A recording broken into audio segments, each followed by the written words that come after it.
True Crime Brewery contains disturbing content related to real-life crimes. Medical information is opinion based on facts of a crime and should not be interpreted as medical advice or treatment. Listener discretion is advised.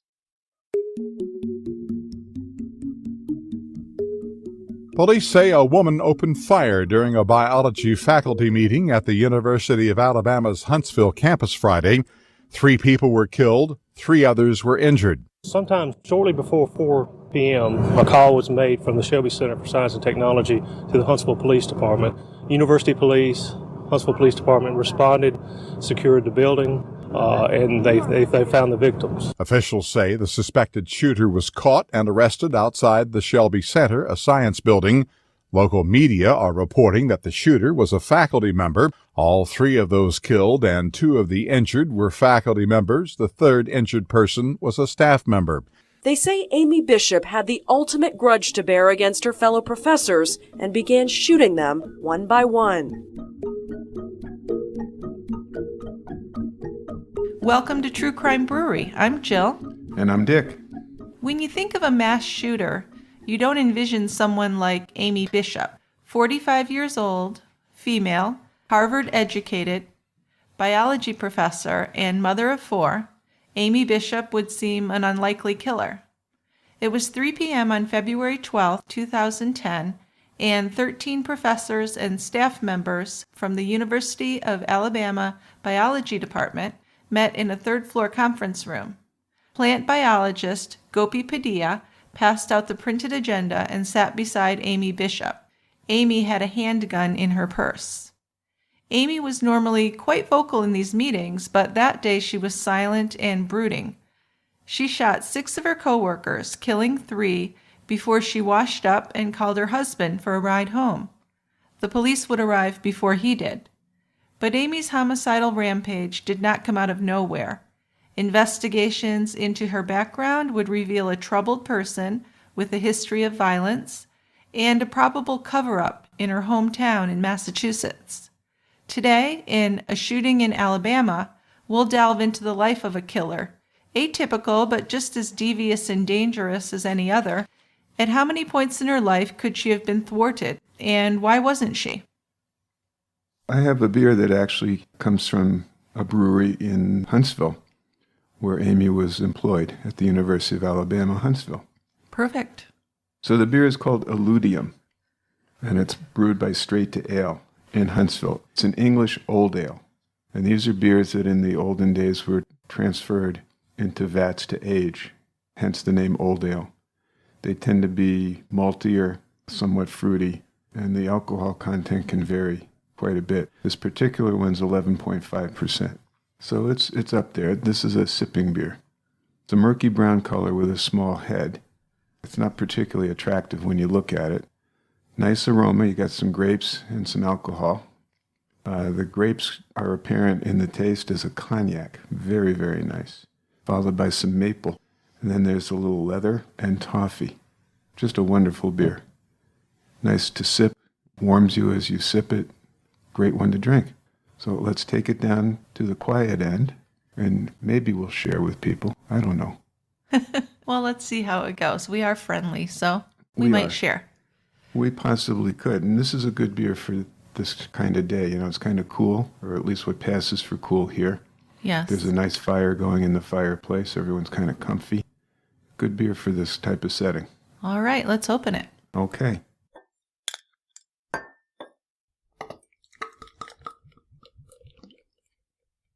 Okay, so Amy Bishop grew up in a 19th century Victorian home in Braintree, Massachusetts. Her mother, Judy, came from a New England family in Exeter, New Hampshire, where her grandfather had owned a shoe factory. Judy met her husband, Soter Papazaglos, at the New England School of Art in Boston. He would later change his name to Samuel Bishop. He was raised by Greek immigrants in Somerville, Massachusetts. He joined the Air Force in 1954. In 1964, having been married, they moved to Iowa City, where Sam did graduate work at the University of Iowa. He was a fine arts student during the day in school, and he worked as a janitor at night. Amy was born in 1965. And she was a smart little girl, maybe a little bit on the OCD side. Yeah, there were stories of her kind of lining up her toys in a certain way, which really give you that OCD feeling. Yeah, she liked to have things arranged neatly. Yeah. So the family then returned to Massachusetts after Sam graduated because he got a teaching job in the art department at Northeastern. They settled down in Braintree in 1968 when Amy was 3, and her brother Seth was born later that same year. Amy was a pretty normal child, maybe a little neurotic. She had asthma, and there were many trips to the ER when she was little. Her interest in science was at least in part due to her frequent interactions with doctors and nurses at the hospital. She began taking violin lessons in the 3rd grade, and her brother Seth soon followed in her footsteps. Now, it's been said that there was an intense sibling rivalry between Amy and Seth, but on the other hand, several people have also said that the two kids were very close and they were friends. But Amy had always resented how easily Seth got along with people. When they were at Braintree High School together, she was kind of the weird outcast girl, a year ahead of him, who was kind of popular. And things just seemed to come easier to Seth. Now, they were both shy kids, but Seth liked to go on adventures on his bike. He would leave Braintree with a pen and a map and explore around the surrounding communities. Sometimes Judy, the mom, would be driving miles from home and see Seth riding along on the side of the road. He was a curious young man who liked to find out how things worked. He was also unexpectedly self-confident for a small, studious guy. Once in middle school, he was surrounded in the cafeteria by classmates who were bullying and teasing him for carrying a violin. Seth unpacked his violin and began to play until the bullies backed away. He was a talented musician, and he had stopped their taunting by showing off his talent and his skill. And then his senior year in high school, Seth began dating a junior named Melissa Tatro. Amy, by that time, had moved to Boston to attend Northeastern, did not approve of this new girlfriend. She didn't seem to have a valid reason for her disapproval, but everyone knew how difficult Amy could be to please or impress. Well, and some people also said that the family was kind of impenetrable. We get that impression kind from of closed off. The research we did. Yeah. That it was something that both parents had as a characteristic. Right, so it was kind of hard to break in and be accepted. Right. When Amy started dating the guy who became her husband, the bishops basically ignored him. Really? I did not know that. Yeah. So he would come over and they just wouldn't speak to him? Is that what you're saying? Yeah. Wow, that is odd. At the wedding, the bishops basically ignored his whole family. Huh, that's strange. Why? I mean, he was in college with her. He seemed like he was okay. Yeah. He was about her age. And they had their own way of doing things. Okay. Now, in 1985, the Bishop family had been out and they returned home to find a first-floor window wide open.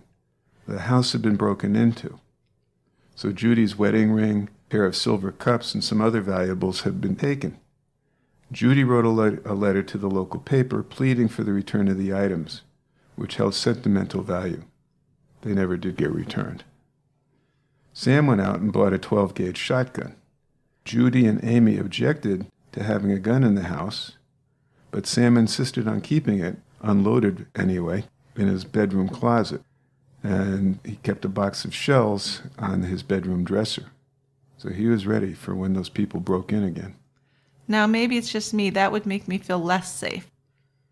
I mean, if you look at statistics, it might be a little less safe to have that in your house than to not have a gun in your house. You're looking at it from another angle. I mean, I can kind of see if you've been the one broken into that you'd want to be able to have means of protecting your house and your family. We were broken into when I was a kid. And we had that experience also when I was younger, and we didn't go out and buy a gun. But I can see his point of view. I know, but look how it ended up. You're taking a risk there. Right. So it was a little over a year later. It was December 6th, 1986, when the Braintree police received a 911 call from Judy Bishop. Her daughter had shot her son, she said. She told the police that she had witnessed the whole thing and that it was an accident. Judy Bishop was waiting by the front door when police arrived at the house. Judy was known for being stoic in public, but she did appear strangely calm. There were no tears, no hysteria, and she wasn't beside her son, as he was dying. Seth was just 18 years old, and he was face down on the linoleum floor of the kitchen. He had a hole pouring blood from the right side of his chest. Amy had run out of the house with the weapon that had killed him, and Sam, the dad, was out at the mall shopping for Christmas presents. So that morning, Judy had gotten up while it was still dark. The rest of the family were still asleep upstairs when she drove to nearby Quincy, where she stabled her horse. She usually spent a few hours exercising the horse and cleaning out the stable. The Braintree police station was under 2 miles from the Bishop house, so officers showed up within a couple of minutes, and Judy met them at the front door with blood on her clothing. In the kitchen, where she pointed for them to go there. Seth was bleeding to death, or he was already dead possibly, from a chest wound. As paramedics tried to save Seth, Judy spoke to the police. She didn't stay by his side or plead with paramedics to save him, as a lot of mothers would. She would say later that she knew he couldn't be saved. So sure, but how would you accept that so quickly? That's your child. It's presented as her being rather cold, doesn't it? It sure does, yeah. I mean, even if you know he's dying or has died, you'd want to hold him. And you'd want to hold on to hope to the very last second. But not Judy. No. According to Judy, Seth had just returned home from the grocery store, and she was in the kitchen with him when Amy came downstairs carrying that new shotgun. Judy told the police, "Amy said to me, I have a shell in the gun and I don't know how to unload it. I told Amy not to point the gun at anybody, but as Amy swung the weapon around to show it to her brother," Judy said, "the gun fired." So it was a small kitchen, and Amy had been standing close to her brother. So this shot hit Seth point blank. But when he collapsed, Judy told police, Amy took off.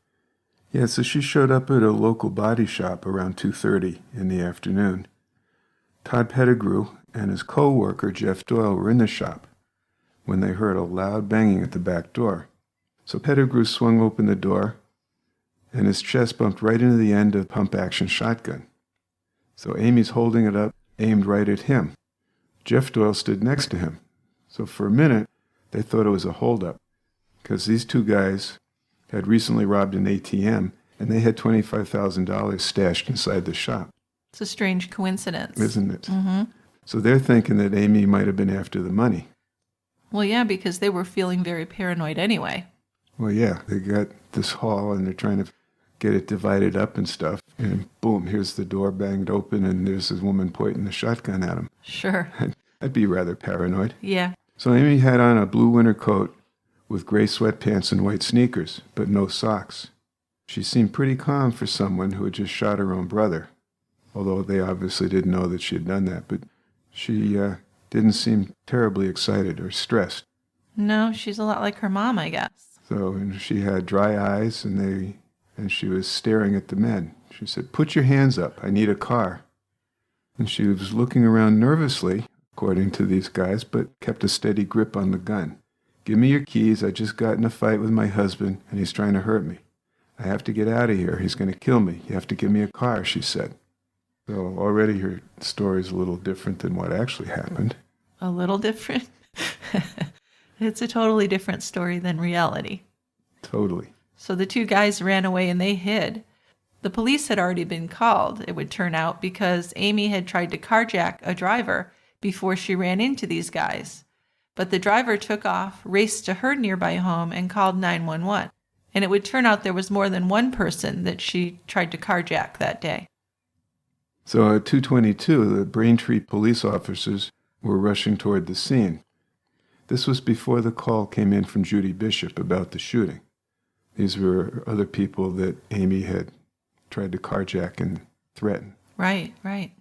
So as officers were speeding to the Bishop home, others began to hunt for the woman running loose with a shotgun. Turns out that after Pettigrew and Doyle ran away, Amy had walked toward another nearby business, Village News, which was a newspaper distribution center.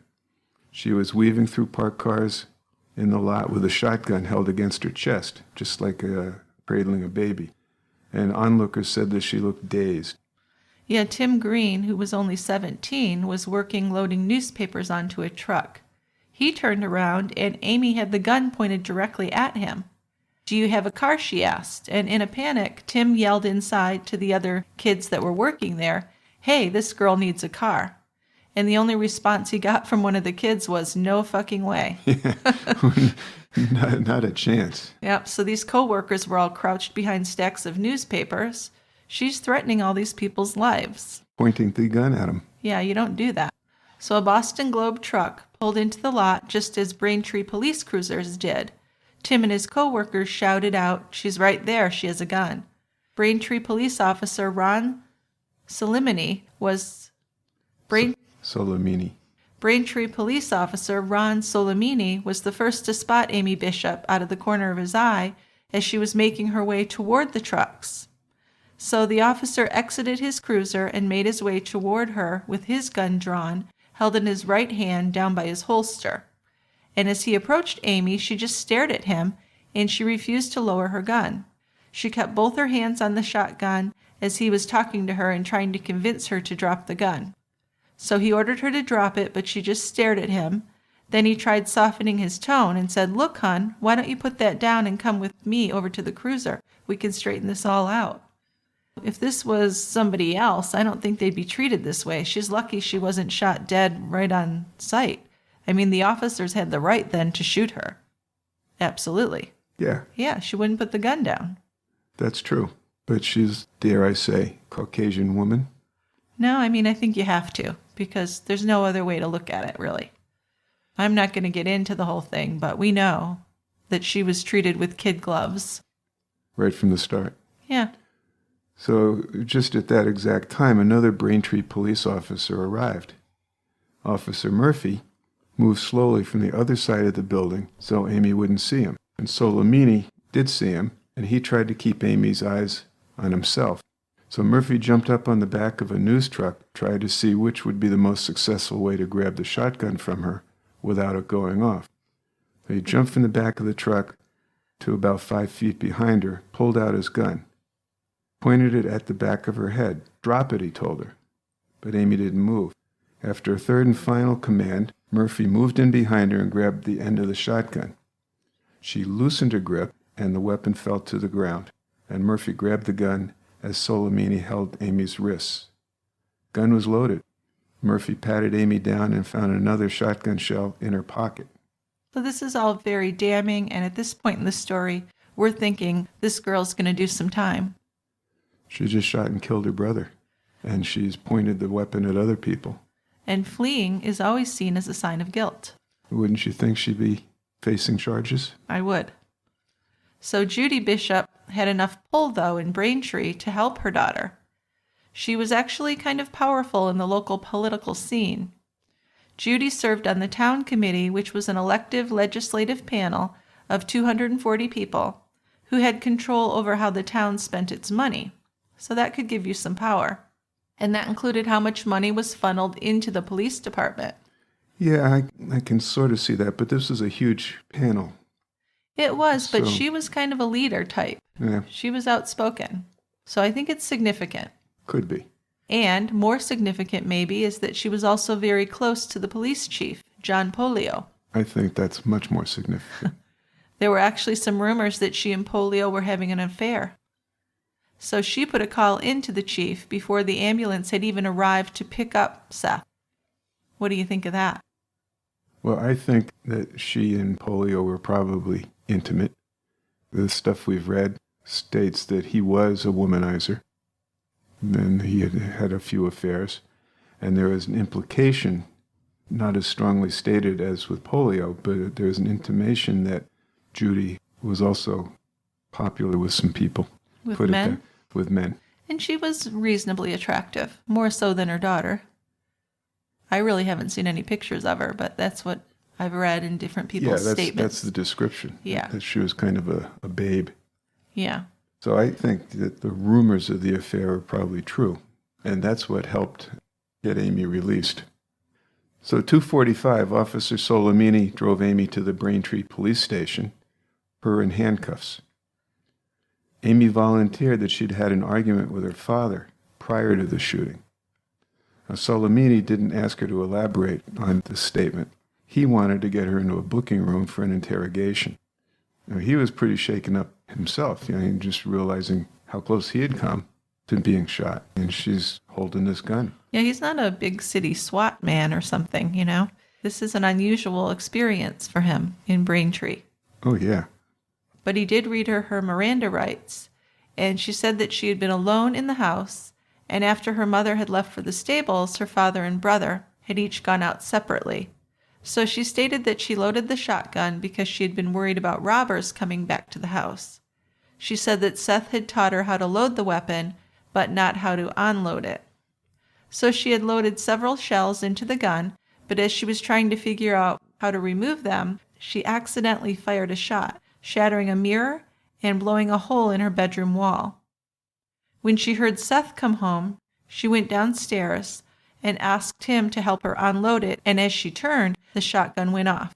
She was asked if she shot her brother on purpose, and she denied it. She said no. But she did tell the police that her father had left the house that morning after a family spat, and later in Sam's interview, he described it as just a disagreement with Amy over a comment that she had made. Very vague. Very. He left the house around 11:30 a.m., he said, to shop for Christmas presents at the nearby mall. Now, pay attention to this time frame, because if you believe like I do that Judy was home at 11:30 or 12, and the father left at 11:30, she really wasn't alone for a period of time where she would have been nervous about robbers, which was her claim. Right, and we don't have any evidence that this had happened previously. Yeah, I'm sure there were times when Amy had been alone in the house. Did she go and load the shotgun each time? Yeah, she's an adult. She's not a little kid. Right. Yeah. So it's a little strange. Yes. But it gets stranger. It certainly does. Amy was ordered to be released by the chief of police, John Polio. He called the station and ordered that she be released into her mother's custody. This was after Mom had called Polio. Because she called him right away. And actually stormed into the police station. Mm-hmm. So this decision that she would be released into her mother's custody did not go over well with the Braintree police officers who had been exposed to the loaded gun. So Amy wasn't fingerprinted or photographed, and no detective was even given a chance to interrogate her. The case was tossed. Even the initial Braintree police reports were written under the heading accidental shooting. That determination had been made official before any investigation had even taken place. Judy Bishop was heard telling a police officer that afternoon, "I've just lost one child. I'm not going to lose both." So Sam finally rushed to the hospital and was there a little after 3 p.m. when Seth was pronounced dead. When Amy was released from the police station, Judy and Sam took her home. Due to the highly emotional state of Amy Bishop, it had generally been impossible to question her while she was at the Braintree Police Department, is what a police report read. So Amy was released to the custody of her parents, and further investigation was supposedly going to follow. Now, meanwhile, while the family had been out of the house, some neighbors had come over and washed Seth's blood from the kitchen floor, supposedly so the family wouldn't have to deal with it. Well, I'm sure that was their intention, but the police should have never let that happen. The crime scene unit detectives had discovered something that the first responders had missed. The 12-gauge shotgun had actually been fired 3 times. A blast had ripped through the wall in Amy's bedroom, between her bed and the night table, and that shot had broken a mirror and a lamp on the table. Amy had apparently tried to hide that hole with a Band-Aid tin box and a book cover. There was also a spent shell on the floor that they recovered. A box of 21 shells was taken in as evidence from Judy and Sam's bedroom where the gun had been kept unlocked.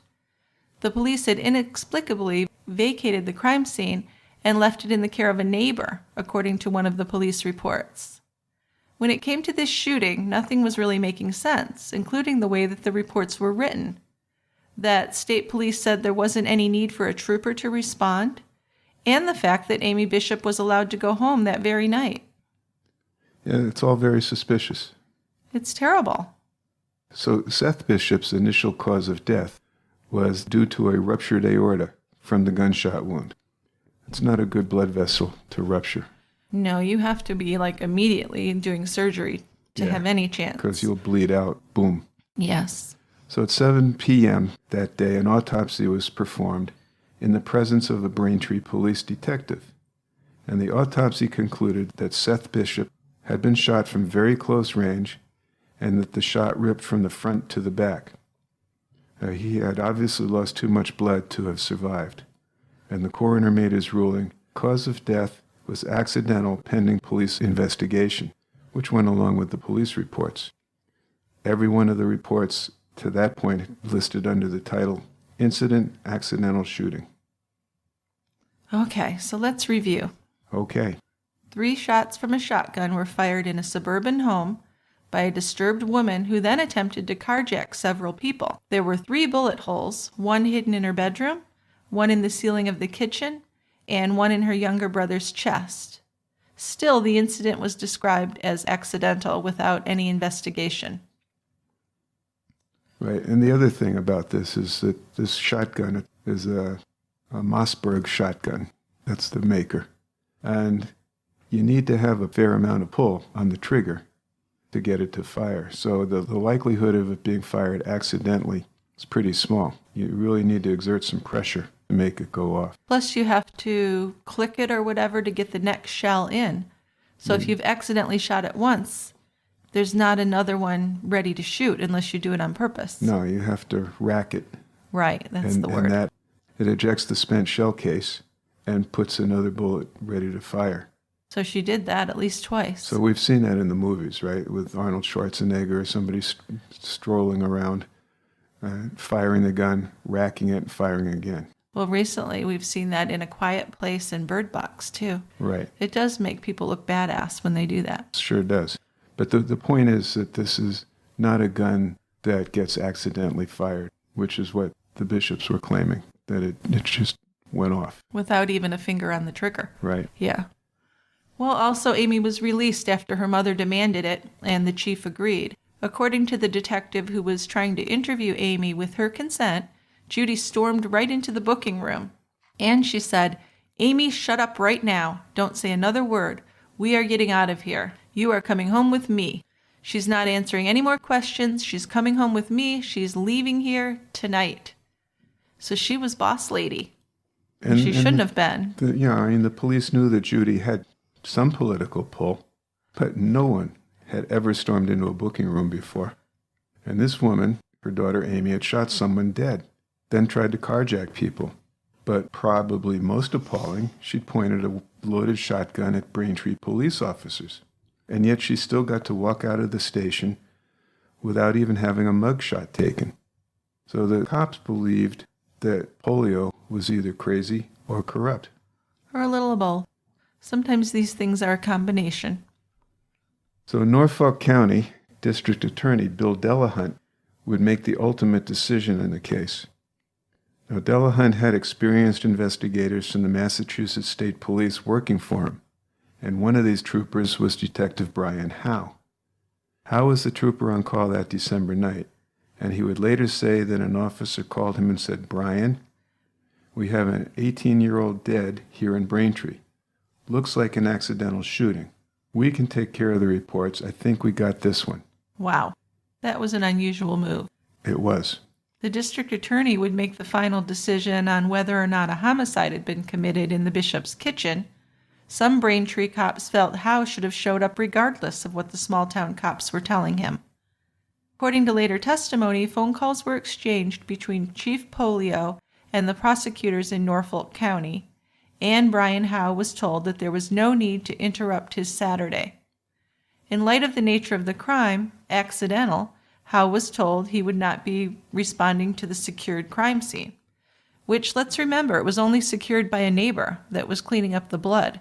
Right. You really can't call that a secured crime scene. Not by any stretch. Well, they didn't even process the crime scene before the neighbors came by and cleaned up the blood. One officer close to the family even stopped by to see if he could pick up any food for them.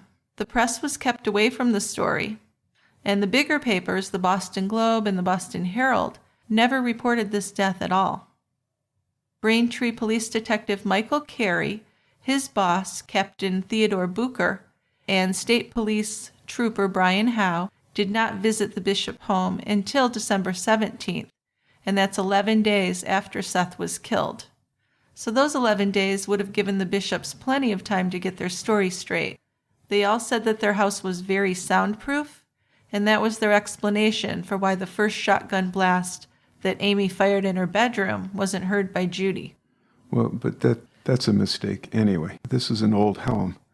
It certainly wasn't soundproof, or relatively soundproof. I wouldn't think And to the point where you couldn't hear a shotgun blast. This is a noisy gun. Plus a mirror broke. That's loud too. It is. So, but anyway, that's the explanation for why Seth and Judy didn't hear anything when the first shotgun blast had been fired. An accidental shooting was just repeated over and over in these conversations. Right. And no one was ever questioned about the family spat that had been mentioned on the afternoon of the shooting. No, they never even asked Amy why she fled the home with her coat on. She didn't have a coat on, I wouldn't think, before. Why'd she put on a coat and leave? Good question. So crime scene investigators didn't even bother to measure the trajectory of the shots to see if Amy's version matched the forensic evidence. The bullet hole in the ceiling of the kitchen, separate from the shot that hit Seth, was never mentioned in the report at all. There was no evidence collected, no fingerprints taken, and the shotgun even was returned to the family when Amy was released that same day. Holy cow. I know, it's really amazing. So Amy claimed not to remember anything between the time when the gun went off in the kitchen and when her mother arrived to pick her up at the police station. So she claimed that she was not aware that she had shot her brother when she fled her home. I just can't believe that. I mean, this whole thing is just stretching credibility. How can you not know you shot your brother point blank? How can you not know? And that's something that she seems to use when she gets into trouble is, I just don't remember. Yeah. Years later, when she killed her co-workers at the University of Alabama, Huntsville, she said, I don't remember. Right. And there really isn't any psychiatric diagnosis to make that believable. No. Amy moved on with her life, graduating from Northeastern and enrolling in the PhD program in genetics at Harvard. She very rarely talked about Seth. Amy met Jim Anderson, another student at Northeastern, in a campus group for playing Dungeons and Dragons and other role-playing games. So after they dated for a few years, they did get married in 1989. In 1991, Amy gave birth to Lily, who was followed by two more daughters, Thea and Phaedra. Friends describe Amy as a loving, high-strung mom. She found the PhD program very difficult, and she didn't perform as well at Harvard as she had at Northeastern. But in 1993, after revising her thesis, she did get her degree. Now, there's some talk that she might not have deserved to get that degree. There was a lot of discussion when all this shit happened at the University of Alabama that she hadn't been a good candidate for a PhD and probably should not have been awarded that degree. But, that's kind of hindsight stuff. Well, I guess. Whatever the thing is, she did, in fact, get a degree. She did. So, and then in 1993, while she was doing some postdoctoral work, she and her husband Jim were suspects in a letter bomb case. Paul Rosenberg, who was a Harvard Medical School professor and physician at Children's Hospital in Boston, had received a package containing 2 pipe bombs that failed to explode. Well, they failed to explode because this was when the Unabomber was active, and people were being told, basically, if you get suspicious packages, either don't open them or open them in not the usual way. Open them, I mean, you get a package and you just peel the paper off and open it up. So, opening it triggers it to go off? The opening of the package triggers the bombs. So they were able to go off? They would have, yeah. Oh, wow. So Rosenberg had kind of carefully being aware of the Unabomber, had slit open the sides Jeez. and did it that way. So he was just a lucky guy. Holy shit. Yeah, I just thought they were faulty bombs. I didn't realize that. So that is attempted murder. It was. Yeah. Well, Rosenberg had been Amy's supervisor at the Children's Hospital Neurobiology Lab. Amy had been concerned about receiving a negative evaluation from him. She resigned from her position at the hospital because Rosenberg felt that she could not meet the standards required for the work. According to documents based on witness interviews, she was upset and on the verge of a nervous breakdown because of this. So, it's something that she could do. It was a big deal to her. Now, prior to the attempted bombing, Jim reportedly had told a witness that he wanted to shoot, stab, or strangle Rosenberg. He denied that he'd ever threatened him, though. The investigation focused on Amy and Jim, but it closed without charges being filed due to a lack of evidence. During the investigation, they both refused to cooperate with investigators, refused to open their door for searches of their home, and refused to take polygraph tests. Now, I don't know why they didn't have a warrant to search their home. They must not have had enough evidence. No, they didn't. I mean, they did have a lot of circumstantial evidence that would link the Bishops to the letter bomb, but they apparently didn't have enough to get a warrant or charge him. Yeah, I really can't blame anyone for not allowing someone to search your home or take a polygraph test, whether you're innocent or guilty. You're just opening yourself up to something. But it was apparently looked on very suspiciously that they wouldn't allow that. Sure. I would think that they would at least have cooperated more with investigators if they were innocent. Well, that's how you would look at it. Yeah. But we're separated from that. Sure. We weren't in the middle of it. No. The chief federal prosecutor in Boston did review the case after the Alabama shooting, but decided that Amy would not be charged in the bombing attempt, and this case remains unsolved technically. Yeah, but if you ask Dr. Rosenberg, he will tell you his suspicions. Oh, absolutely. Why don't we take a short break here so we can talk about our sponsors, and then we'll resume this discussion. Sounds like a plan. Ring in the new year with a new hair care routine from Madison Reed. It's a company founded by a woman who's on a mission to revolutionize the way that we women color our hair. I've been using Madison Reed hair color for over a year now, and my hair feels very soft and healthy, and I think it looks pretty good. What do you think? I think it looks marvelous. Madison Reed costs less than $25, and it's delivered to me at my home on my schedule. It actually saves me time, money, and I don't feel like I'm scrimping on quality either. Now remember, it's 2019. You don't have to choose between outdated box color or the time and expense of a salon. With Madison Reed, you'll look like you went to the salon, but you'll have some me time to do things you really love to do. It's crafted in Italy by master colorists, and it's a professional hair color that you can easily do yourself. It's multi-tonal, ammonia-free, and it's made from ingredients that you can feel good about. You can find your perfect shade at madison-reed.com. Madison Reed is honoring True Crime Brewery listeners with 10% off and free shipping on your first color kit with promo code BREWERY. That's madison-reed.com and use the promo code BREWERY to get 10% off and free shipping. The code again is BREWERY. Do something new for yourself this year. Change your hair color.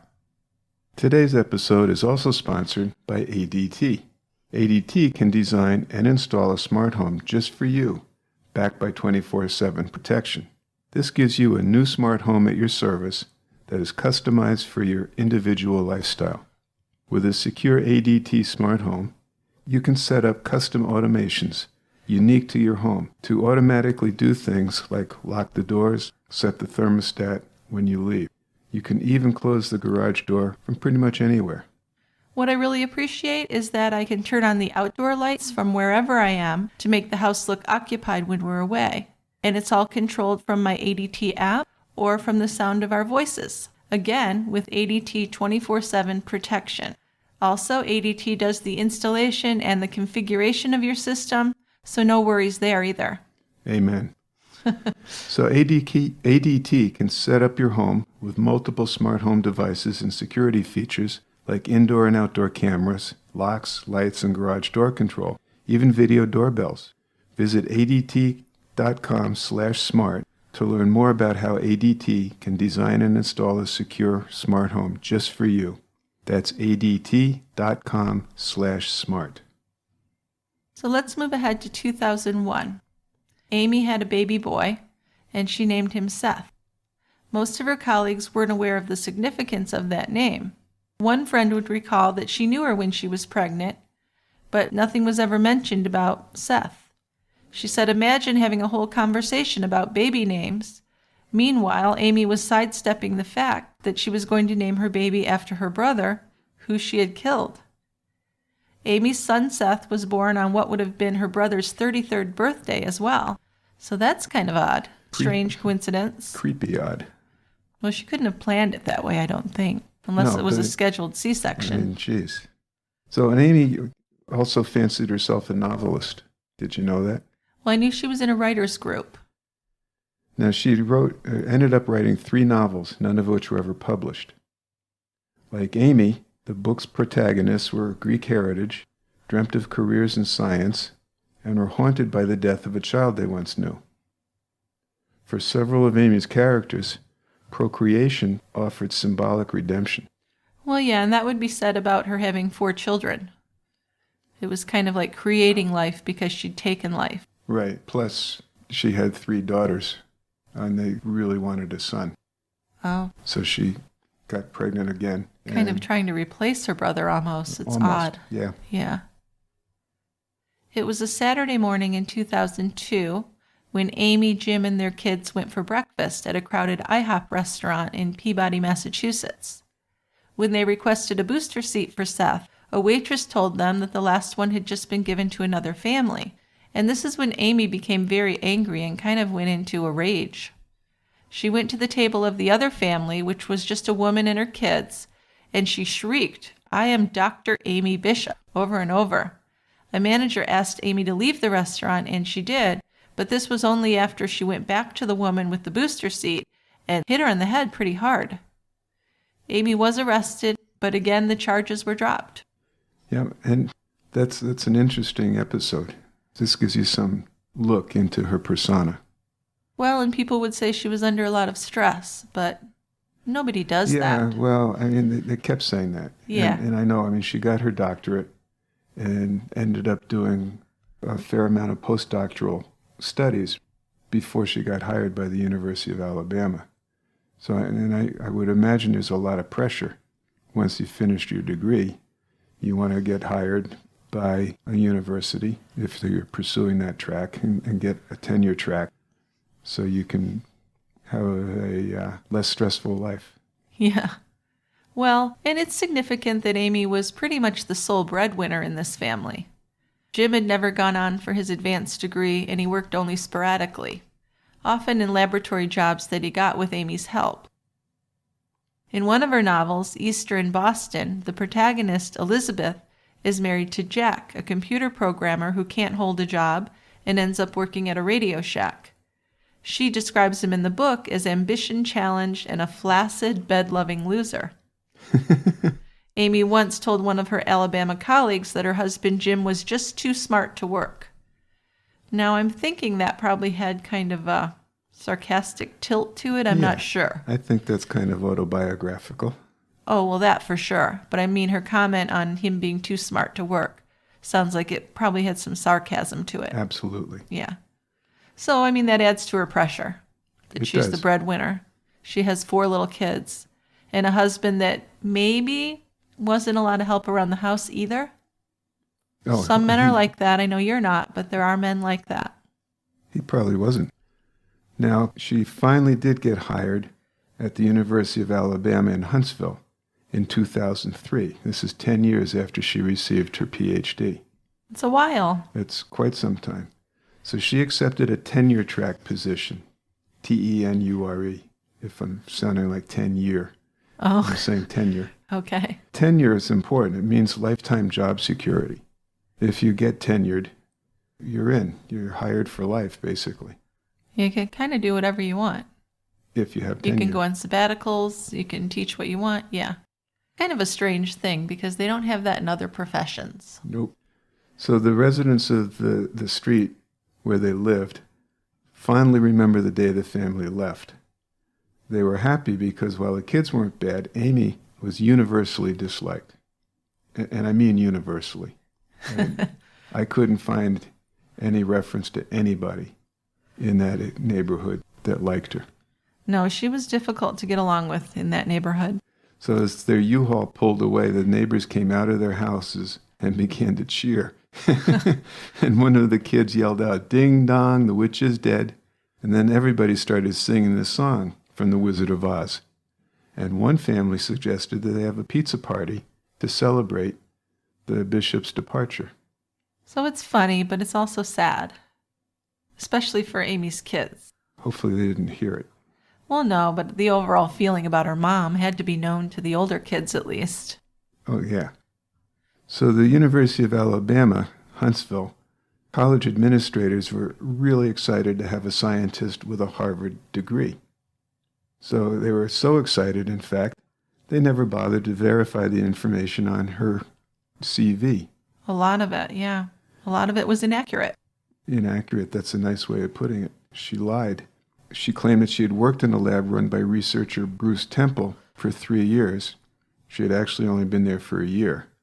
She also exaggerated her experience at Beth Israel Deaconess Hospital, where she had feuded with Dr. Hugo Gonzalez Serratos. Her fellowship there lasted less than a year and was not renewed. And she claimed on her resume that she worked there from 2002 to 2003. Technically, that's true, but misleading. She didn't list the professors that she had worked with on her resume as contacts either. So all the references she gave were people other than those she had worked with or for. That's always a red flag. But why didn't they pick that up? Why didn't they ask her for peer references? I think they were just kind of bamboozled by the Harvard degree. You know, they were kind of awestruck. Reminds me of Paolo Macchiarini. Yeah, it does. I mean, you're looking at the celebrity value. Right, exactly. To have a faculty member who is a Harvard PhD. Exactly. I don't know if they got a lot of them there. They were becoming more and more prestigious down there, but they weren't the same as the places in Boston. No, they weren't. For someone who wanted tenure so badly, Amy didn't focus enough on publishing. And that's the old maxim, publish or perish, right? You got to crank out the works. You do. Even as an undergrad now, I was surprised to see you need to get published. Yeah, I'm looking at this stuff with our kids going through college and thinking, I'm glad I've already done that. I know. It's a lot of pressure. Yeah. Now, she did publish an annual article in 2004, 2005, and 2006, but then she went unpublished for 3 years. This was a serious problem because there was no explanation for this. And it was going to be used against her, and she had to know that. She was very familiar with academia. Now, Amy complained that publishing was a cookie-cutter approach to science, but of course her bosses did not share that opinion at all. Well, and whether you agree with that or not, I mean, it doesn't change the fact that you need to publish. Exactly. So in 2009, she began to write again after 3 years of not. And I think during those 3 years, she and her husband were involved in patenting a Petri dish. Something. Yeah. Something showed some promise, but some of the things they did were just kind of wacky. Correct. But she did get a $200,000 grant from the NIH, National Institutes of Health, and this led to a paper being published in the peer-reviewed Journal of Neurochemistry. That journal would publish another Amy Bishop authored paper the same year. Now, these were 2 high-quality papers. The third paper she wrote in 2009 should have raised some concerns. The title of the paper was Effects of Selective Serotonin Reuptake Inhibitors on Motor Neuron Survival. Now, the paper listed as authors Anderson L.B., Anderson P.B., Anderson T.B., Bishop A., Anderson J., and it was printed in the International Journal of General Medicine. Now, this is a journal that's basically a vanity press. It's not a peer-reviewed journal. But apparently no one at the school thought it was odd that the paper was written by 4 people named Anderson, And if they had checked, they would have figured out that the 4 authors' initials matched the name of Amy's husband and 3 daughters. So the paper listed James Anderson and the kids as employees of Cherokee Lab Systems in Huntsville, which was her husband's company. Which I think never really got off the ground. It didn't. Most professors in Amy Bishop's position published far more research papers and in peer-reviewed journals. Well, I think that's just expected. Absolutely. So falling behind and becoming very desperate to improve her chances at tenure, she tried to pass off research conducted in her home with her family. This is cheating. There's no other word for it. Yes. And by then, Amy was lobbying full-time for tenure. She had begun the process of submitting the university's prepared application package detailing her teaching, research, publishing, institutional, and even community accomplishments. So at the University of Alabama, Huntsville, once you work for 5 years in the associate professor program, there is a 5-step process toward achieving tenure. It began with a departmental review, and then it was turned over to a college-level tenure committee review.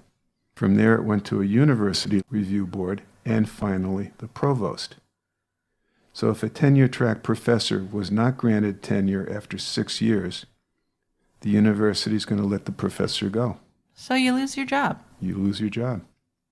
A month before the tenure list was made public, Amy wrote a press release about a science experiment conducted in her family's backyard, and this was picked up by a university student newspaper running under the headline, UAH Launches Space Experiment. So this is self-promotion, and it really failed. Kind of backfired, actually. It did. In April 2009, she learned that her tenure had been denied, and she was livid. She was not going to take no for an answer, so she filed an appeal and a complaint. Then she began to beg her colleagues at the university for help. Dr. Deborah Moriarty, dean of the graduate school, thought Amy was her friend. That friendship, though, became very strained when Amy began to push her to help her lobby to reverse the tenure decision. It was the same story with another psychology professor who had joined UAH with Amy in 2003. His name was Eric Seaman. He would recall how Amy seethed with rage when he ran into her on the last day of the spring semester. The tenure list had been released. His name was on the list, but Amy Bishop's was not. She went into kind of a tirade, screaming, "These people are against me." She sounded very paranoid and not completely well. She told another faculty member in her department that she was better than him. It was very easy to provoke her and to get her going, and some of her colleagues liked to share crazy Amy stories over drinks after work. Yeah, and most of the classes she taught, her students didn't like her. Most of them. There were some that did. There were some that did, but the overwhelming consensus was that she was a poor teacher. Yes, very impatient. One day in early 2010, Amy drove to the university and parked in front of the administration building. Sitting in her car, she called the office of the president and announced her plan to come upstairs to discuss her case for tenure. She was told that President Williams wouldn't meet with her and that she should not even enter the building. According to an affidavit written by Amy in prison, she then saw Williams and the provost hurriedly leaving the building with a police escort. Amy telephoned her colleague Deborah Moriarty and said, "They act like I'm going to walk in and shoot somebody." Well, that's eerie, and it would seem to me, if that's true, that the president and provost needed a police escort to get them out of the building, that Amy shouldn't have been there, and she should have been right away escorted off campus, if they're that worried about safety. Yeah, it's true. I mean, I don't know. It's a difficult spot because you also might be afraid that the more you tell her to stay away, the more you do like that, you might provoke her more and make her more angry. And how secure is a college campus, or how secure was it at the time, more importantly? That if you tell her she's not allowed there, is that really going to do anything? Well, I think if you simply tell her she's not allowed and she should leave, that's not going to be sufficient. But it just seems if they're that worried about their own safety, they should have communicated that to the rest of the campus and taken steps to make sure that Amy couldn't cause any harm. I totally agree, but I don't know if it would have been that easy to prevent her anyway. but I do agree with what you're saying. So on Friday, February 12th, 2010, Amy Bishop's first class began at 10:20 in the morning. This was anatomy and physiology. Her students didn't notice anything stranger than usual about their professor, other than she seemed a little more distant and distracted at that time. Then her next class was Introduction to Neuroscience, and that began at 11:30. This was her favorite class, and the students in that class that she taught liked her enough to send a petition signed by all of them to try and save her job. So she could effectively teach. Yeah, I'm just thinking, why did the students even know? She must have made a plea to them to help her? Oh, probably. And is that appropriate? I don't know. I'm not in that type of field. Me either. But Amy seemed distracted, and she was described as having a strange look on her face. And she announced that she would end class early, but she didn't. Ran his full length. I almost wonder if she liked teaching the beginners better, because we're talking about Introduction to Neuroscience. Maybe they kind of treated her with the respect that she thought she deserved more than the older students would or the more experienced students. Sure, that's a possibility. Because I think she liked to be looked upon as better than everyone else. Well, she thought she was. Yeah.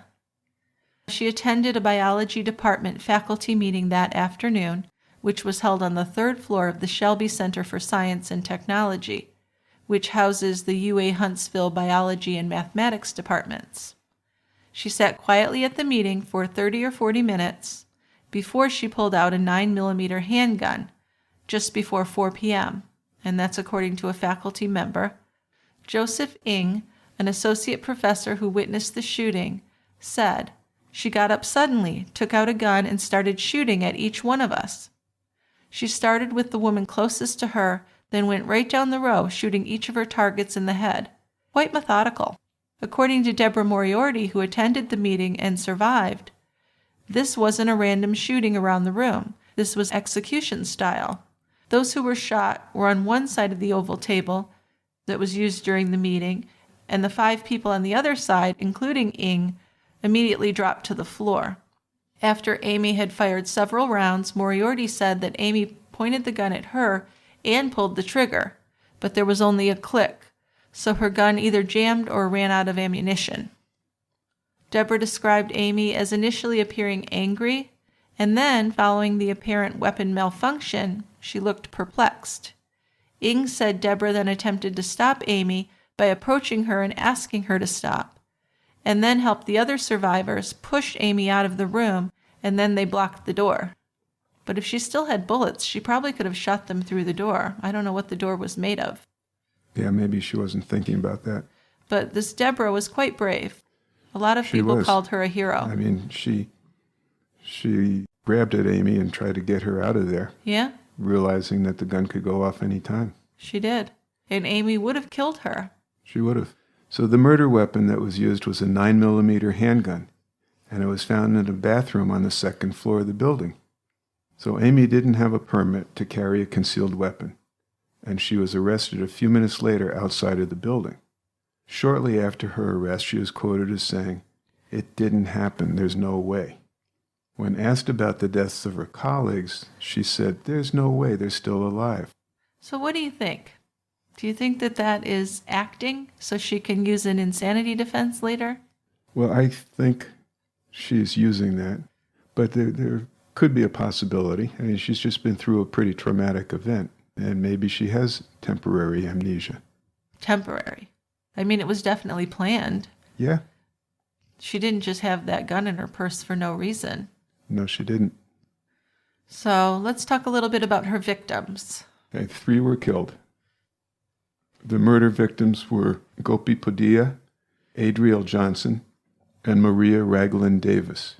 Padilla left a teaching job at Michigan Tech University in 2000 and became the chairman of the biology department at the University of Alabama in Huntsville. Now, he had actually voted to give Amy Bishop her tenure. So he was one of the good guys, if you look at it from Amy's point of view. Yeah, and I think that her lawyers tried to suggest that she wasn't angry over tenure and that wasn't why she was doing the killings, because why would she have shot someone who voted for her? if you're using insanity as a defense, right? Right. So Padilla left behind a wife and 2 daughters. Adriel Johnson was an associate biology professor working in cell biology and nutritional physiology research. But for years, Dr. Johnson also gave his time to teach the Boy Scouts.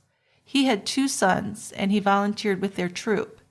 He actually won several awards for his work with young people. An associate in the biology department wrote in his obituary that Dr. Johnson was always upbeat, and he was someone who always went out of his way to make you feel welcome. Maria Ragland Davis was an associate biology professor who had a lot of new ideas, and she had secured grants for her research. Dr. Ragland Davis was described as one of the university's most promising faculty members. She left behind a husband and 3 children.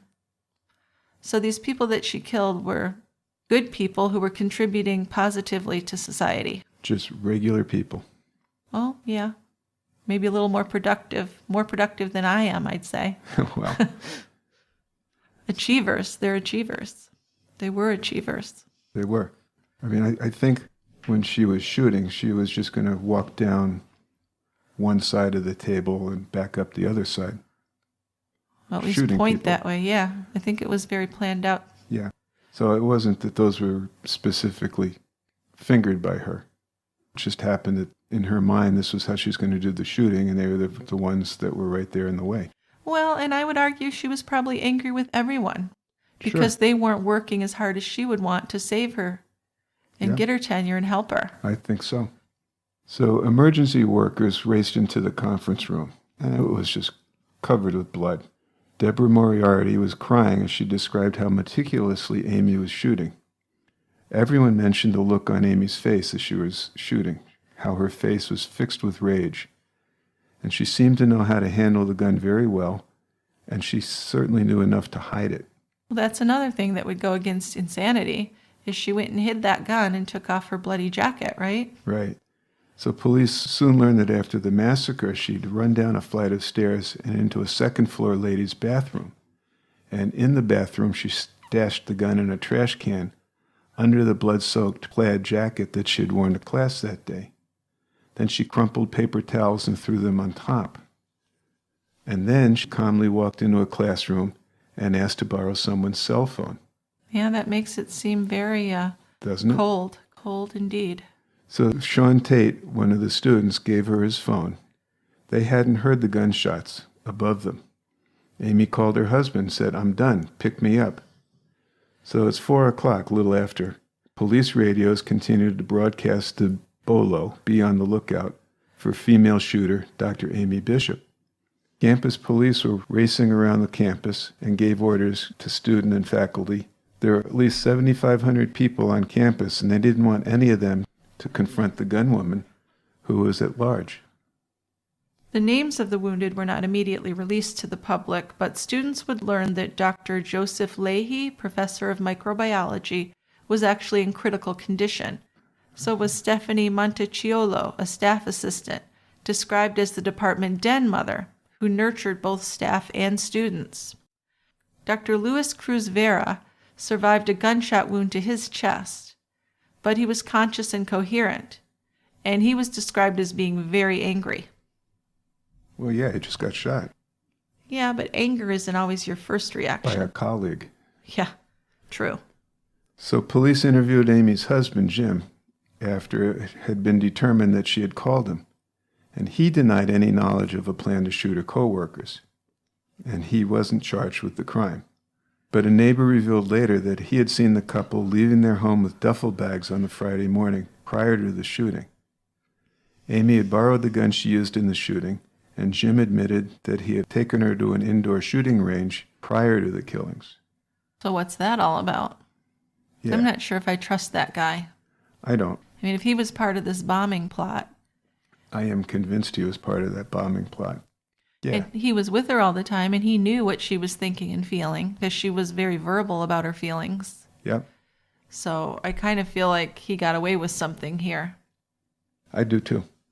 Shortly after Amy's arrest, people at the university's biology department expressed concern to police that she had booby-trapped the science building with a herpes bomb intended to spread the virus. She had previously worked with the herpes virus while completing her postdoctoral studies, and one of the novels she wrote described the spread of a virus similar to herpes throughout the world, causing pregnant women to miscarry. But the police had already searched that building, and all they found was the handgun and her bloody jacket. But I just wonder, she must have said some things about it for people to wonder about that.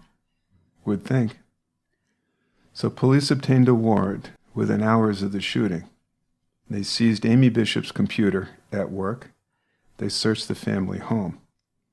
As Jim Anderson sat wondering why he was being detained, daughter Lily, who was 18 and a student there, took her siblings to a neighbor's house. So it's awfully sad for the children as well. Well, to me, that's the saddest part. Well, I don't know. The saddest part to me are the people who were killed. But either way, it's both very sad situations for everybody. It is. In the weeks after the Alabama shootings, several former colleagues and neighbors came forward and described various altercations with Amy, mostly over very trivial matters. Jim Anderson Sr., Amy's father-in-law, told a reporter that he had seen the devil in her eyes. So I don't know how that relationship was. It doesn't sound great. Well, they didn't start off great. No, that's true. Investigators and the media soon learned about Amy's history of violence. Cold cases are difficult, and the shooting of Seth was especially difficult because it hadn't been treated as a crime when it happened. Neither the Braintree police nor the state police had really done an investigation. None of the physical evidence had even been taken. There were a few crime scene photographs, but the Bishop house had not been treated as a crime scene. Also, the integrity of the scene had been compromised by the neighbors who went over and cleaned up the blood. Then there was another problem. By 2010, the statute of limitations had expired on any of the crimes that Amy might have been charged with for confronting the people at the Ford dealership and the police with a gun.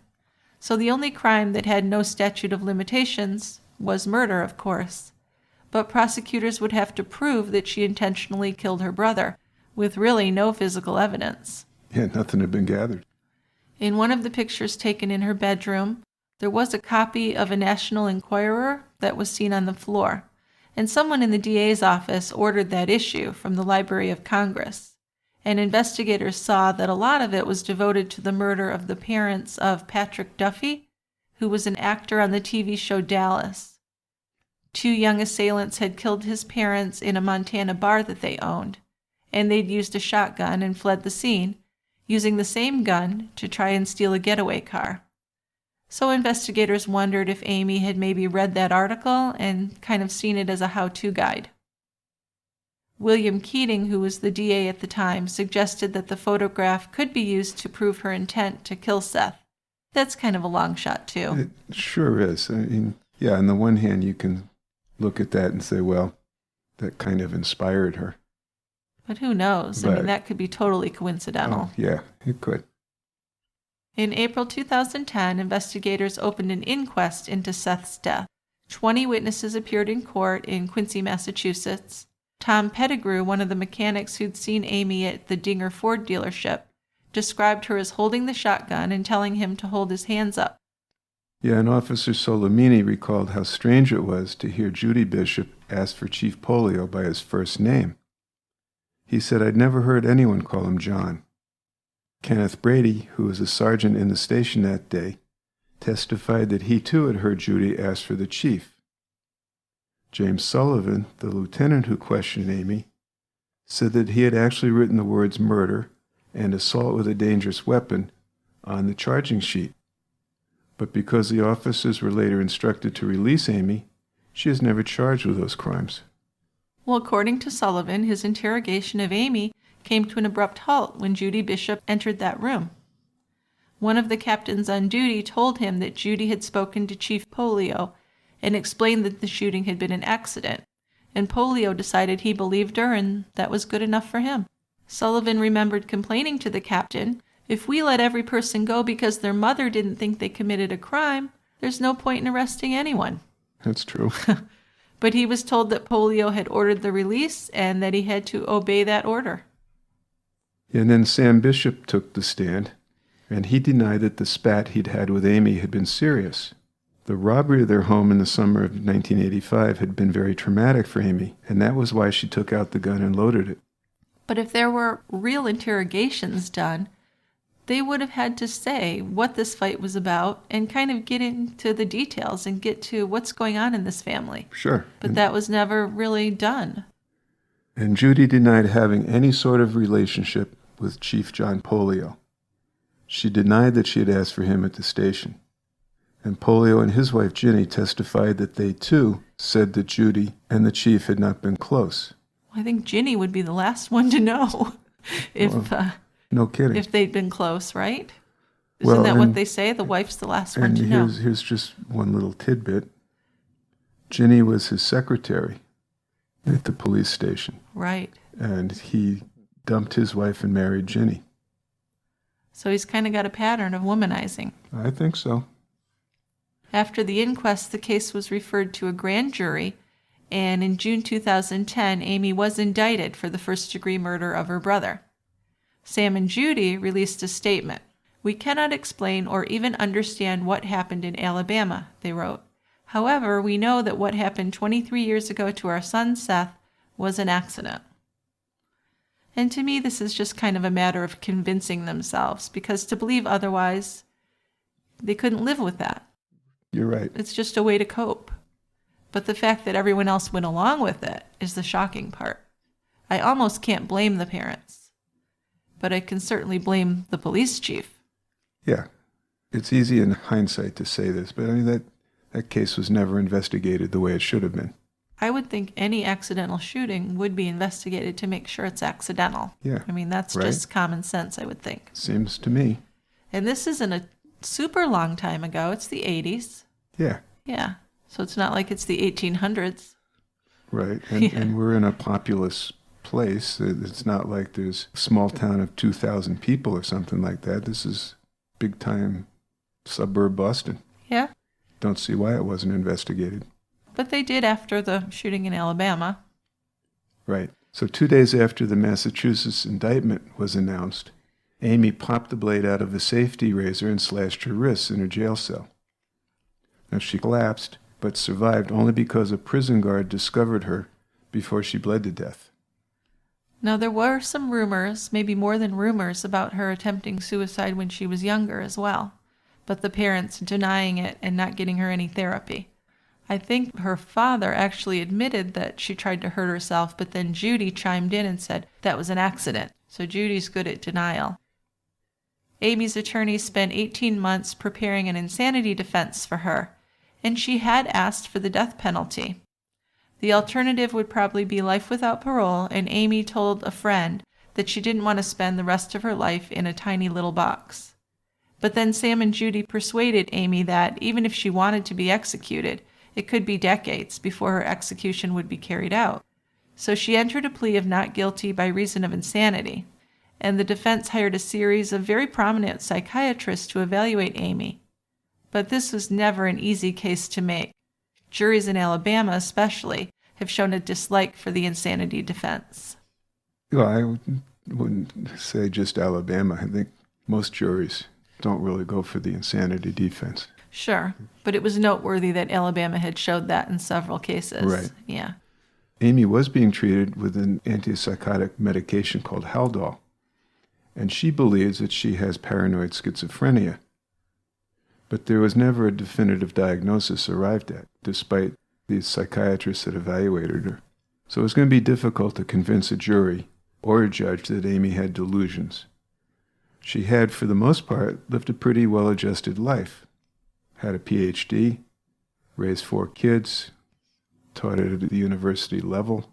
Which it really probably wouldn't be possible if you had a serious, untreated mental illness. I think not. Now, her trial was scheduled for September 24th, 2012.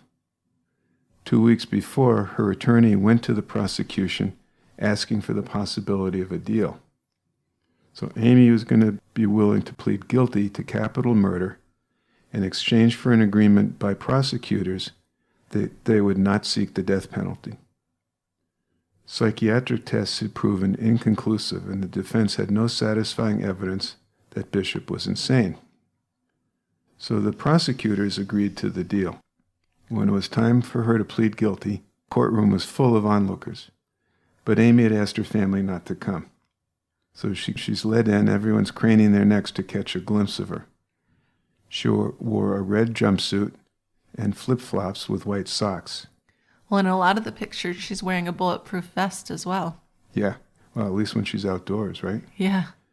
She had lost weight, and her eyes looked sunken. But she seemed to hold her head high, trying to maintain a slight air of superiority over the spectators. Yes, I think that part of her has never left her. When a defendant pleads guilty in a capital murder case in Alabama, the state is required to present a summary of its evidence in court. So as photos of her murdered colleagues were put up on a projector, Amy covered her head with her arms on the tabletop. The next concern was whether Amy would go to trial for the murder of Seth in Massachusetts. But trying her for first-degree murder would require the prosecution to present a case for a crime that happened more than 20 years earlier, and some of the people who would need to testify were now elderly with poor memories. Many people were dead. Most of the physical evidence was missing, never collected, including the murder weapon, had been returned to the family. Plus, the only eyewitness to the killing was Amy's mother, and you really can't believe her. No. Simply put. Also, there's the issue of motive. There were some people that said there was a long-standing rivalry between Amy and her brother, but no one who knew the two siblings would testify that there was a problem between them. It had been suggested that the spat on the morning of December 6th had been between Amy and Seth, not Amy and her dad. But all the other evidence was that it had been between Amy and her dad. After Amy's guilty plea, the DA's office released a statement announcing that it would not seek her extradition because Massachusetts doesn't have the death penalty and because Amy is already serving life without parole in Alabama. So her punishment overall wouldn't change. So it would kind of be a wasted effort and expense. But Amy let it be known through her public defender that she actually wanted to be tried in Massachusetts for Seth's death. She had always insisted that the shooting was accidental, and she resented the implication of the withdrawn indictment. So she wanted to have a trial to help demonstrate that she is innocent. So was there a cover-up for Amy intentionally killing her brother in 1986? Judy Bishop is adamant that the shooting was an accident, of course, but the circumstantial evidence to me supports an intentional shooting. There's also the possibility that Amy meant to shoot her father, Sam, over that argument they had earlier that day. And one of the big things is Judy's timeline. It's very questionable to me. I believe she was home at 11 or 12, not after 2 p.m. as she claimed. I also believe that she heard the shotgun blast that came from Amy's room. I think it would be hard to miss that if she was home. Mm-hmm. The state trooper, Ryan Howe, the state trooper who interviewed the Bishops after Seth's death, said that Amy told him that when she came downstairs with the shotgun, she had the impression that her mother had been home for a while. And in the same set of interviews, Sam Bishop told Howe and the two officers with him that he had expected Judy home between 11 and 12. In her statement, Judy said she had returned to the residence to see if there's anything for lunch. Seth was home when she got there, Judy told Howe, and stated that he would go to the store to pick up some food so that we could all have lunch.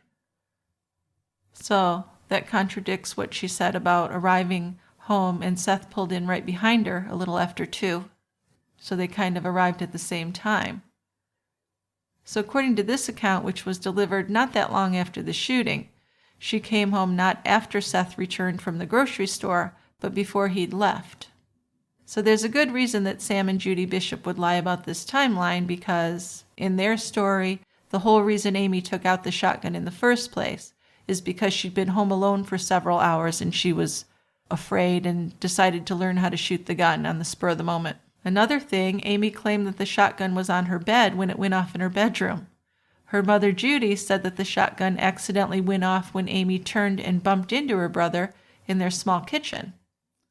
Now, I looked it up, and according to concealedcarry.com, assuming a normally functioning firearm, if the trigger does not move, the gun does not fire.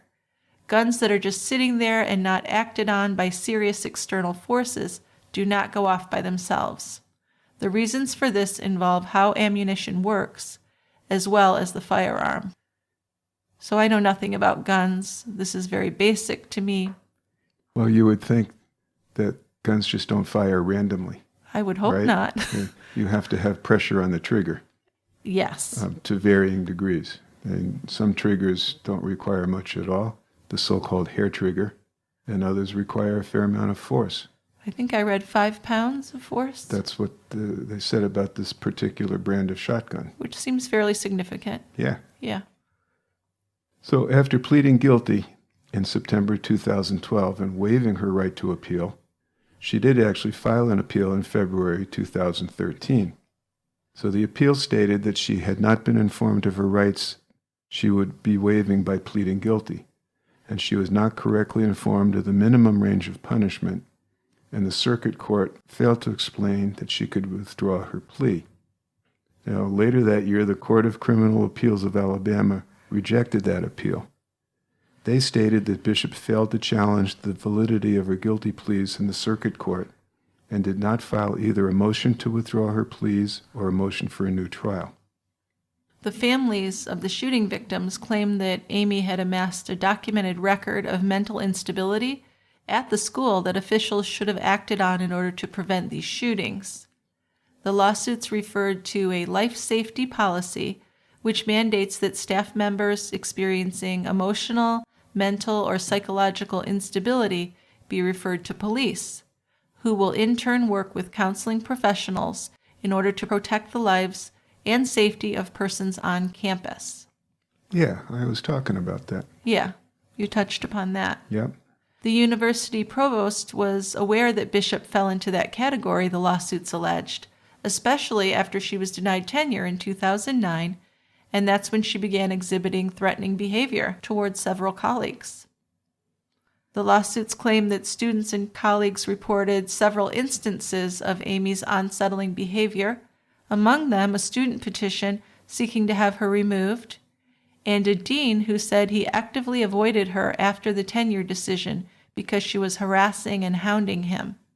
The reports were brought to the provost, but he failed to act on them, the families claimed.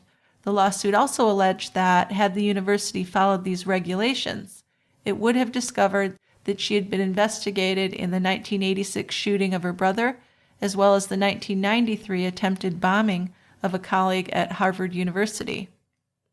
Yeah, but these wrongful death lawsuits were later dismissed by the Alabama Supreme Court. Yes. So, nothing there. No. So there are several sources to learn more about this case. Top of my list would be a February 2013 New Yorker article titled A Loaded Gun, written by Patrick Radin Keefe. There's also a pretty good book called The Professor's Rage, written by Michelle McPhee. And there are a series of articles in the New York Times, as well as in the local Huntsville papers. Today's episode is sponsored by ADT. ADT can design and install a smart home just for you, backed by 24/7 protection and controlled from the ADT app or the sound of your voice.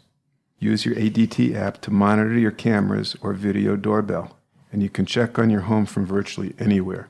Visit adt.com/smart to learn more about how ADT can design and install a secure smart home just for you. The music for True Crime Brewery is written and produced by Tristan Capel. If you want more TCB in your life, go to our website, tiegrabber.com, where you can join Team Tiegrabber and get access to our members-only episodes. Along with this exclusive access to our large bank of members-only episodes, you'll receive a gift from us. You can also go to Patreon and become a patron of True Crime Brewery to get the same benefits. We recently covered the murders at White House Farm. Some other members-only episodes include the missing Grimes sisters, Clara Harris, the crimes of Philip Markoff, the murder of Jill Cahill, and what we have coming up this month, in just a few days actually, is our episode on pro football player Ray Caruth, who was convicted of hiring someone to kill his pregnant girlfriend to avoid paying child support.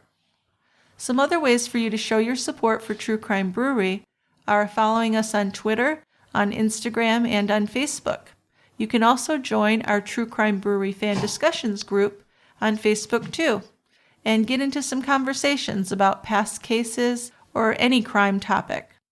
If you enjoy the show, we would really appreciate it if you could take a couple of minutes to give us a review on iTunes or wherever you listen to us. That's very helpful in getting new listeners to listen to the podcast. Time for feedback. Okay, I got 3 voicemails. Okay, but before you do that, I'd just like to say one little thing. Go ahead. Remember, you can send your feedback and case suggestions to us in an email to truecrimebrewery@tygrabber.com, or tell us in your own voice by leaving us a voicemail on the Leave a Voicemail link on the right side of our website's front page. You can't miss it. No, you can't. So the first voicemail is from Katushka, and she has a comment on the Santa Claus murders. Okay. Hi, Jill and Dick. This is Katushka from Georgia. I am a huge fan of the podcast and have been for a little over a year at this point. And just wanted to call and thank you for your most recent episode, The Santa Claus Murders. I live in Georgia and I'm actually a child and family therapist and work with a lot of kids that are in DFACS and state custody in the foster care system. And just was really thankful for your sensitivity in the issue and just talking about problems that happen in the foster care system. I know this wasn't the first episode where you've talked about kids in the state system and what that looks like. And I think the more you do cases like this, you just bring light and awareness to the fact that it needs to be just more than just a state system. We need to be looking out for each other. We need to be looking out for each other's kids. There's just a lot of kids fall through the cracks, and it's important for us to be each other's keepers in that way and to take care of one another. So thank you so much for the show. Huge fan. And people say this all the time, but I'm a huge fan of y'all's relationship. I wish we knew each other. I wish I knew you guys in real life and could hang out at the quiet end with you. All right. I hope you guys have a great new year and look forward to the next podcast. Bye. Well, I chose this one not because it was praising us, but just because I like how Katushka wanted people to be more aware of the difficulties that kids in social services can have. Oh, absolutely. And people that work in that field just deserve a lot of praise. They sure do. The other thing I'd say to Katushka is that I don't have your email. So if you could send us your address and shirt size, we'll get a t-shirt off to you. Thanks. Yes. Thanks for listening. Thanks for your voicemail. Yes, thank you for the compliments and especially for your comments on the social services and what we really need to do and look out for kids. But we will definitely cover more cases like that. They are some of the most heartbreaking, but I think it is important to bring that out as much as possible for people to talk about, make it part of a conversation that we're having. Absolutely. Yeah. Okay, what do you have next? And I have a case suggestion from Rachel. Hi, Dick and Jill. My name is Rachel. I'm from Santa Rosa, California. I wanted to say that I love your podcast and your interactions. You're very real and bring life to a story and a lot of empathy that I feel is missing from a lot of crime podcasts. I do have a case suggestion. It would be the Klass murder. It happened in Northern California in Petaluma. It's something that's very near and dear to my heart because it happened to a classmate of my cousin's. If people are unfamiliar with it, she was kidnapped during a slumber party and later, unfortunately, found murdered. And it's a fascinating case. And their parents also put together the Klass Foundation. And it's something that I feel has been lost over time. And I know that kids' cases are a bit sensitive, but one that I think is worth looking into and doing to kind of bring it back to the memory of how we really had childhoods where kids could play around in neighborhoods and have sleepovers. And now in this day and age, parents have to have an eagle eye out on their kids. And it's not the same world that it used to be. So I think there's a lot of content and a lot to process for how it's affected the world around us. Anyways, thank you. Keep up the good work, and I hope you are having a wonderful holiday. Thank you, Rachel. It was a great voicemail. And when we started looking this up, amazing to me that this is a 25-year-old case. It seems newer, and I think that's maybe because of the work that the classes have done.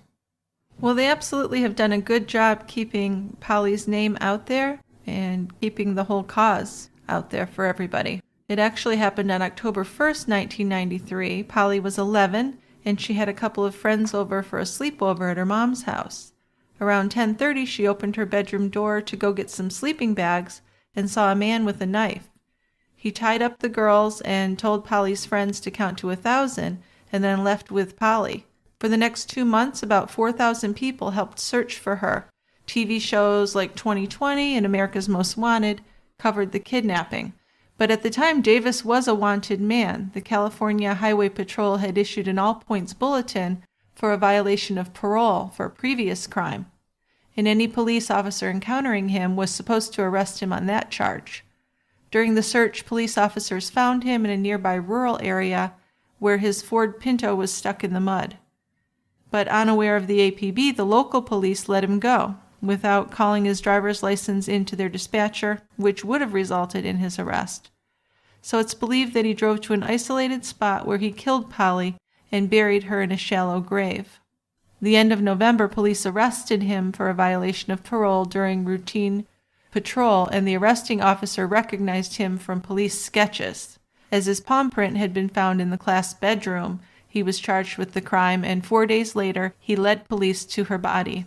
He said that he strangled her with a piece of cloth, and even though there was no method to validate the statement, it was consistent with the evidence. So Richard Allen Davis was convicted of Polly's murder in 1996 and sentenced to death.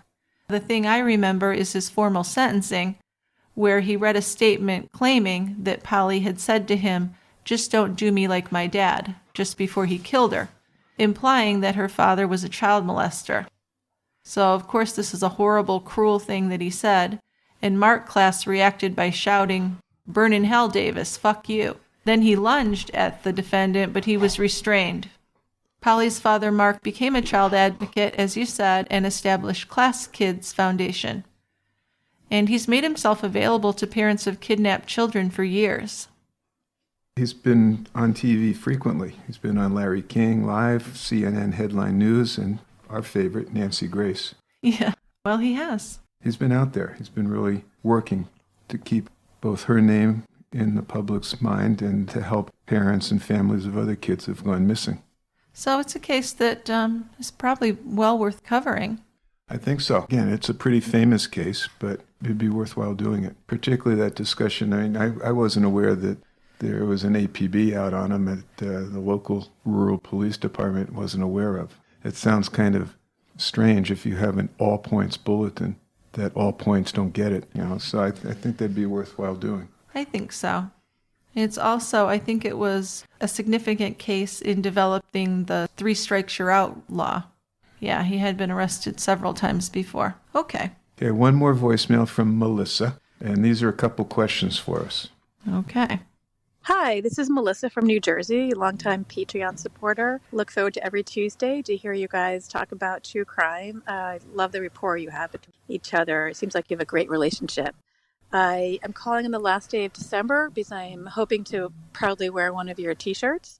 I have a question for Jill and a question for Dick. My question for Jill is, I was wondering why you guys changed the theme music. I really loved your old theme song, and as soon as I heard it, it just made me really happy. Your new one is good too, but I kind of missed the old one. Wondering if you could sometimes use that, maybe use one in the intro and one at the end of the podcast, or maybe use one of them in between the true crime story and the the listener voicemail and letters. So I'd love to hear about that. Maybe you could play that for me today. And my question for Dick is about beer. My father-in-law makes fun of me for drinking fruit-flavored beer, and I was wondering what your opinion is on beers such as Sam Adams, Cherry Wheat Ale, Leinenkugel, grapefruit candy, things like that. My father-in-law doesn't consider them real beer. Want to know what you think. Keep up the great work. Love the podcast. Happy New Year. Bye. Thanks, Melissa. So you want to answer her question first about music? the music? Yes, well, the music that we used in the beginning was free, uncopyrighted music that I got on YouTube, so it doesn't really belong to us, although it's copyright free.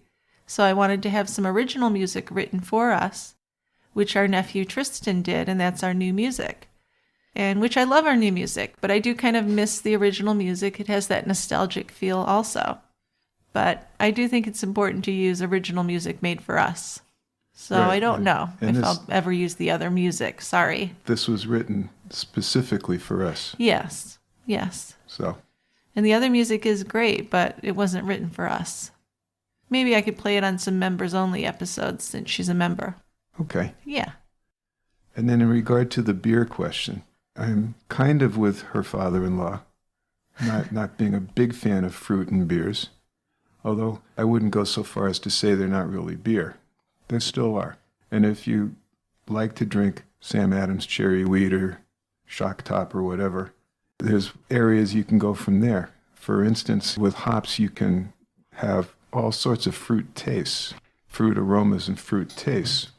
So you might consider, if you like fruit in your beer, trying any of a number of New England IPAs that are very fruity and not hoppy at all.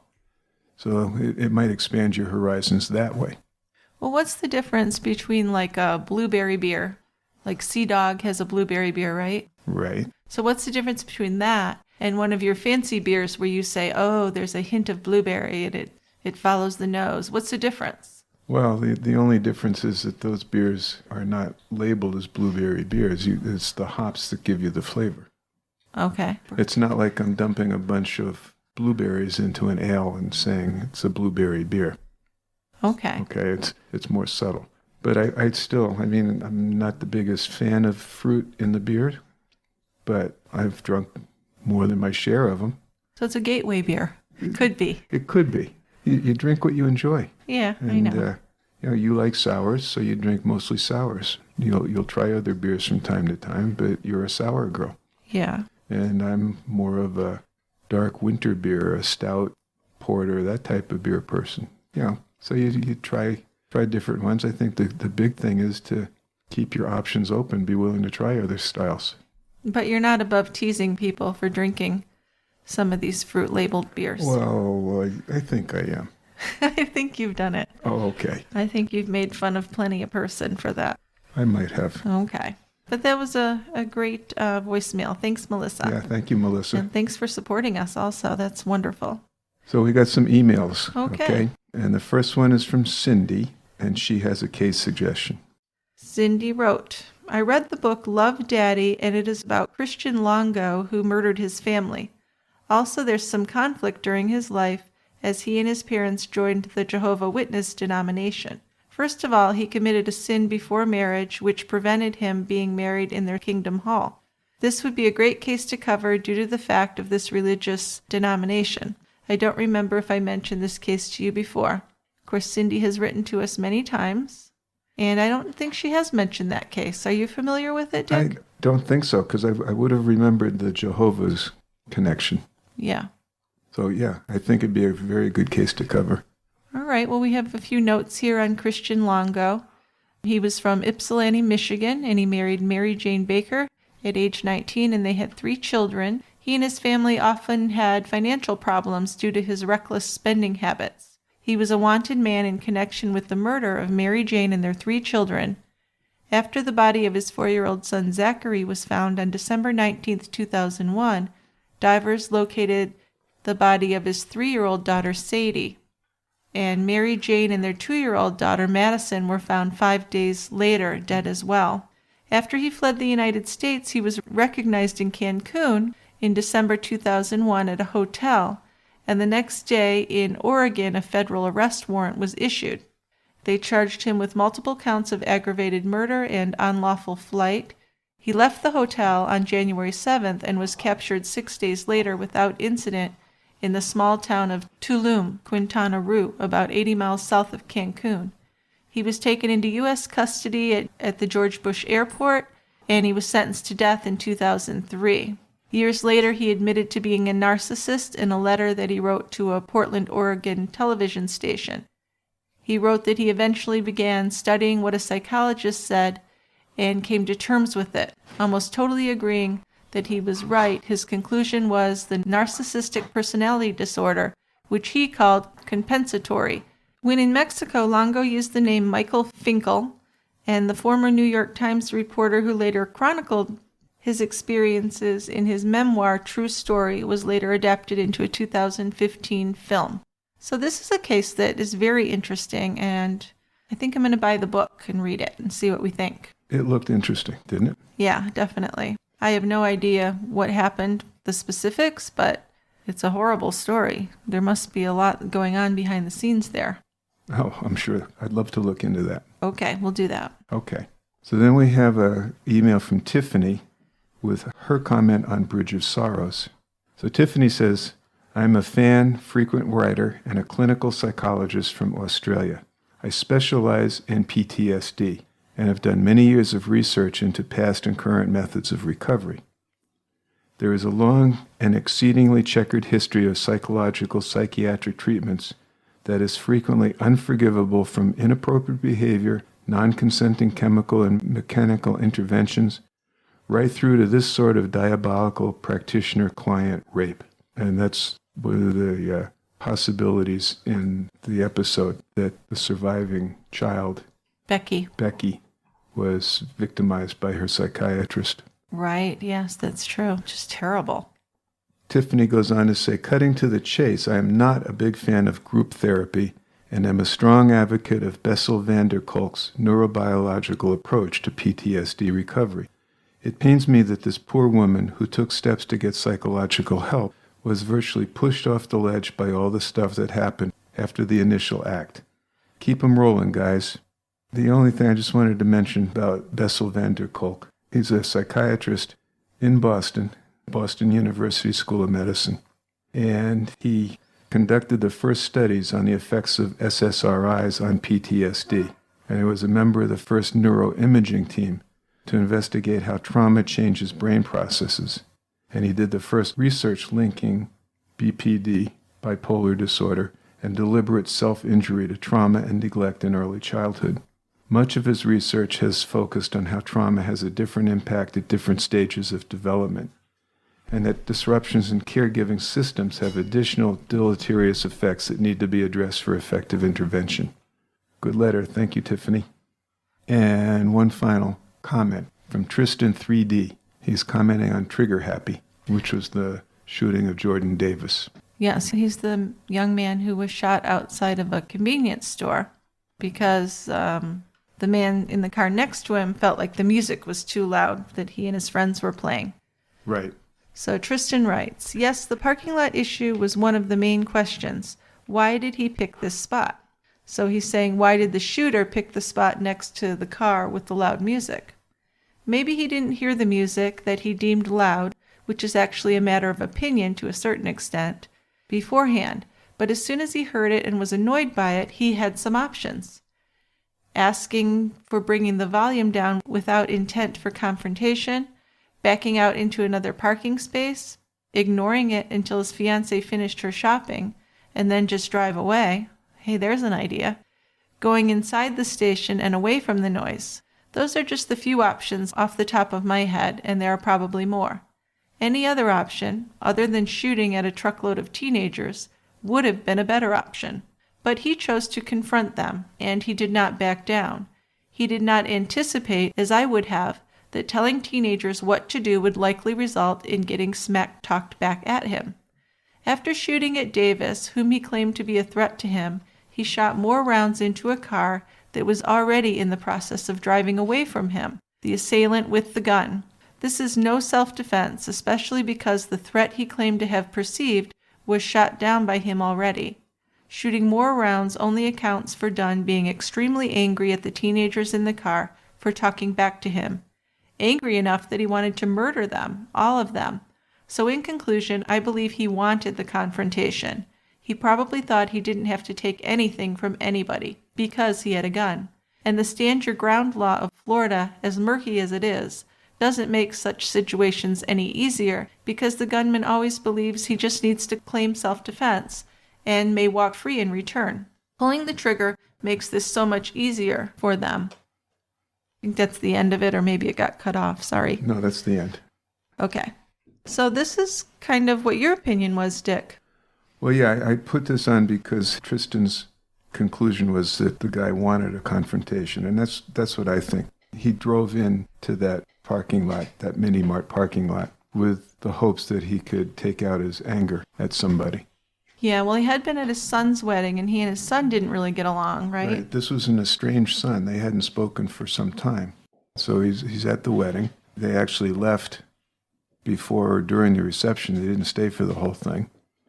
And I think there was also some issues that he and his fiancée had been having. There were some arguments there. My take is that he'd probably had some drinks, and he was pissed off, and he was looking to take it out on somebody. And Jordan Davis was the one who had it taken out on. Well, and he was probably racist. I think it's pretty safe to say. Okay. Yeah. Okay. Well, and just an interesting note on the Jordan Davis case is his mom, Lucy McBath, who became a really prominent anti-gun violence advocate, and she's headed to Congress. In November, she was elected. She has a seat in the Georgia House of Representatives. Yes. I think that's great for her that she was able to take this tragedy and do something positive for other people. And we hope she'll continue advocating. Absolutely. We definitely need more people like her. Okay, is that the last email for today? That's it for today. So let's finish our beer, toddle back home. Uber's on its way. Okay, sounds great. All right. Thank you for listening, and we will see you next time at The Quiet End. The Quiet End. Bye-bye. Bye.